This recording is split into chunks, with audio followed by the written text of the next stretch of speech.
उसमें एक तो सवाल आया था, उसका भी जवाब मैं आज दे लूंगा, फिर आगे बढ़ूंगा।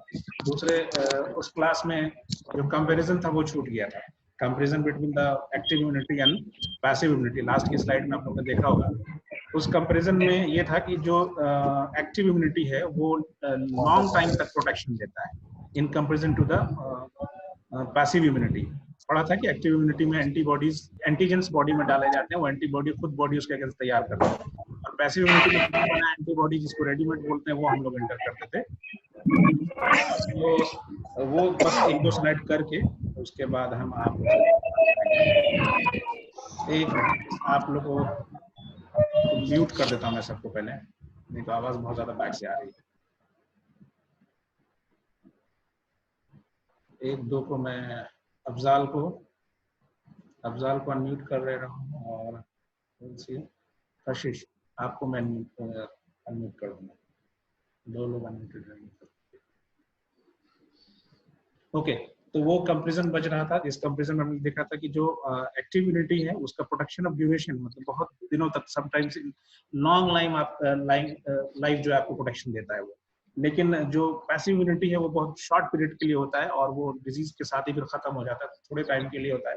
लेकिन इम्यूनिटी डेवलप बहुत तेज होता है पैसिव वाला, ये टाइम लेता है डेवलप होने में आपको एक्टिव वाला। और पैसिव जल्दी डेवलप हो जाता है, क्योंकि वहाँ एंटीबॉडी बनाने का चक्कर होता है, एंटीबॉडी ऑलरेडी बनाया दिया जाता है। रिएक्शन जो है एक्टिव इम्यूनिटी में बहुत कम होते हैं। अगर रिएक्शन हो गया एक्टिव इम्यूनिटी के दौरान अगर कोई, तो बहुत सीवियर होता है, और एफिकेसी बहुत ज्यादा होती है एक्टिव इम्यूनिटी की। जो पैसिव इम्यूनिटी उसकी एफिकेसी टेम्पोररी होती है, डेज और मंथ में होती है, और एक्सपेंसिव होती है ज्यादा पैसिव इम्यूनिटी, इसमें ज्यादा खर्चा होता है। लेकिन ये जो आपको एक्टिव इम्यूनिटी होती है लेस एक्सपेंसिव होता है, बहुत चीप और सस्ते में इसके वैक्सीन और एंटीसीराज वगैरह बन जाते हैं। और जो सबसे बड़ी मेन चीज है active immunity and passive immunity में, एक्टिव इम्यूनिटी आपके रेडिकुलो एंडोथेलियल सेल्स को टीच करता है, एजुकेट कर देता है।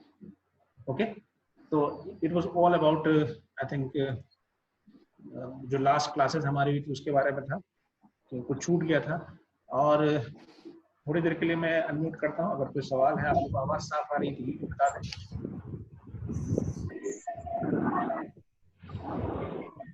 एक सवाल पूछा था इलियास ने, इलियास आपने सवाल पूछा था,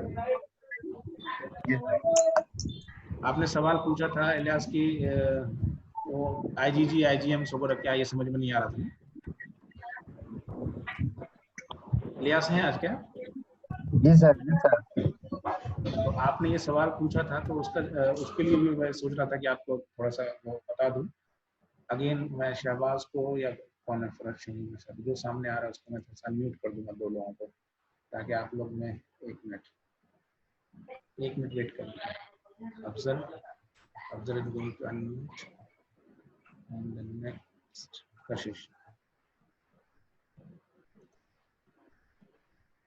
ओके, तो ये बात हुई थी कि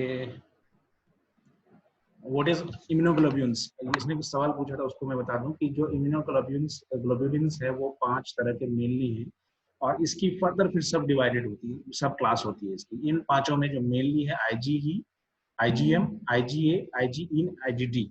ये क्या है? ये डिफेंस आपके सीरम में पाए जाते हैं बॉडी के। ये आपको डिफेंस सेल्स हैं, ये डायरेक्टली एक्ट करती हैं एंड समटाइम्स ये एंटीबॉडी तैयार करने में मदद करती हैं। तो इसमें जो मेजर जो प्रोपोर्शन है इनका, वो होता है इसका आईजीजी का जो 80% के आसपास होता है। मॉलिक्यूलर वेट बहुत होता है, कम होता है इसका, लेकिन ये हाफ लाइफ बहुत ज्यादा होती है। हाफ लाइफ मतलब कि ये एक्शन के लिए बहुत देर तक अवेलेबल होता है हमारे बॉडी में, पूरे प्लासेंटा के अक्रॉस। ये एक पहला हीमोग्लोबिन से जो अक्रॉस द प्लासेंटा आपको वो ट्रांसफर हो सकता है।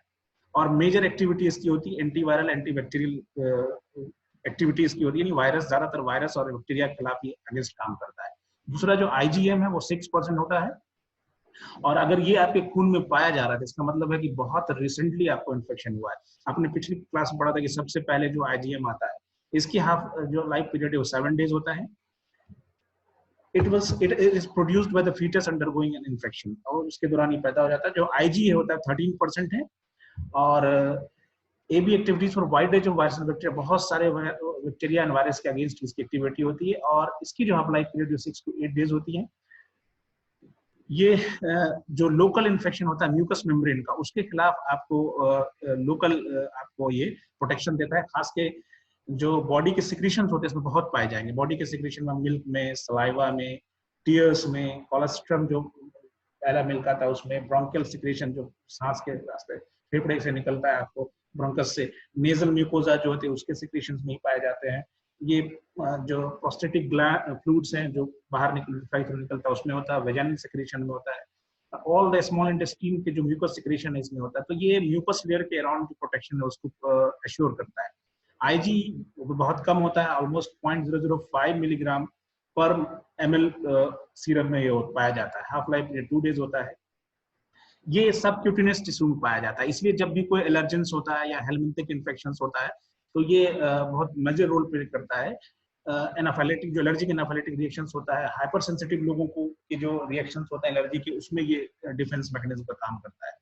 ठीक है। और जो लास्ट वाला आईजीटी, ये ज्यादातर आपको सीरम में जो अवेलेबल होता है, ये आपको बी लिम्फोसाइट जो होती है आपके, उसके रिसेप्टर्स जो होते हैं ये, इसकी भी मात्रा बहुत कम होती है, 0.003 मिलीग्राम पर ml, और हाफ लाइफ 2 डेज के क्रॉस होता है इसका। तो इसको फिर से एक बार देख लीजिएगा, आगे कोई क्वेश्चन होगा तो पूछ लीजिएगा। These IgG are the immunoglobulins which protect our body from various infections and is found in the serum. जो बॉडी सीरम है उसमें मौजूद होता है, अलग अलग टाइम पे ये आता है, अलग अलग तरह के इन्फेक्शन को ये काउंटर करता है। इसमें अगर कभी सवाल पूछेगा कि right short note the immunoglobulins, तो ये जनरल, इसके बाद कुछ स्पेसिफिक इम्यूनोग्लोबुलिन्स होते हैं जो हम लोग तैयार करते हैं किसी एनिमल्स में या इंसान में, डिजीज जिसमें प्रोड्यूस होता है उसकी बॉडी से निकाल के प्रोड्यूस